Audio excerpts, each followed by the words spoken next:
জীবনে চলার পথে যদি ঝড় আসে তাহলে সেই ঝড় ক্ষতি করতে আসে না, কিছু ঝড় আসে জীবনের রাস্তা পরিষ্কার করে দেওয়ার জন্য।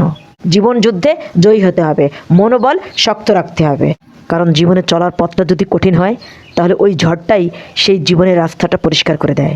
মানুষের জীবনে সুখ থাকবে, দুঃখ থাকবে, এমন এক একটা মুহূর্ত আসবে যে উঠে দাঁড়ানোর শক্তিটুকু পাওয়া যাবে না, কিন্তু মনোবল ঠিক রেখে সামনে অগ্রসর হতে হবে। শুধু কিসের জন্য? যে সৃষ্টিকর্তা আমাকে যে পৃথিবীতে পাঠিয়েছেন, হয়তো তার এর পিছনে কোনো পরিকল্পিত বা পরিকল্পনা রয়েছেন। হয়তো ভালো কিছু করার আশা রাখতে হবে মনের মাঝে, সৃষ্টিকর্তার উপর ভরসা রাখতে হবে। যত কঠিন দিনই আসুক না কেন, যত কঠিন মুহূর্ত আসুক না কেন, সবসময় সৃষ্টিকর্তার উপর ভরসা রেখে চলতে হবে। তাহলেই নিজের ভিতরের যে আত্মবিশ্বাসটা আছে ওটাকে শক্ত করা যাবে, স্ট্রং করে রাখা যাবে। হ্যাঁ, জীবন চলার পথে এমন এক একটা মুহূর্ত আসে যে আমি এই পথেই বুঝি শেষ হয়ে যাব, আর হয়তো চলতে পারবো না, কিন্তু না, ঘুরে দাঁড়াতে হবে। রাস্তা চলার পথে যেমন মোড় থাকে, তেমনি জীবনে চলার পথটাও কিন্তু মোড় থাকে। যত পরিস্থিতি কঠিন হোক না কেন, কিন্তু সহজ করে যদি পরিচালনা করা যায় তাহলে জীবন সুন্দর। কারণ একখানে বসবাস করতে গেলে বা পাশাপাশি বসবাস করতে গেলে বা পারিপার্শ্বিকতার মাধ্যমে মানুষ সব ভালো চাবে না।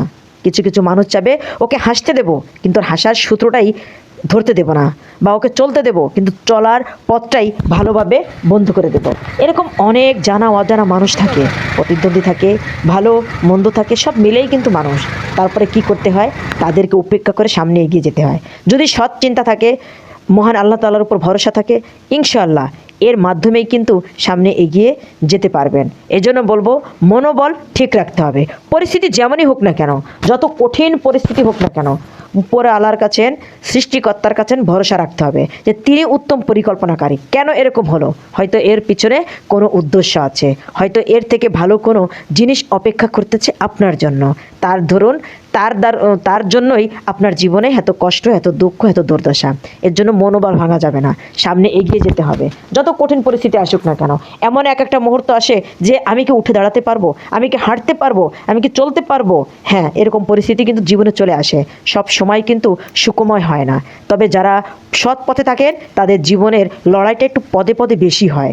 সব কিছুর সাথে তাদের লড়াই করে চলা লাগে। শুধু লড়াই করে চলা লাগে না দুষ্ট মানুষ, কারণ তারা সব পরিস্থিতি থেকে নিজেকে বিলিয়ে দিতে পারে, কিন্তু সৎ মানুষগুলো এই জিনিসটা পারে না। তাদের জন্য লড়াই জিনিসটা বড় কঠিন হয়ে যায়। লড়তে হবে, জীবনে বাঁচতে হলে লড়তে হবে, সংগ্রাম করতে হবে, জীবন যুদ্ধে জয়ী হতে হবে, মনোবল শক্ত রাখতে হবে। একটা সম্পর্ক আমরা বুঝি যে হয়তো একটু মিষ্টি কথার মাধ্যমে সেই সম্পর্কটা সুন্দর হয় না, কখনোই সুন্দর হয় না। সম্পর্ক সুন্দর হয় শক্ত আত্মবিশ্বাস,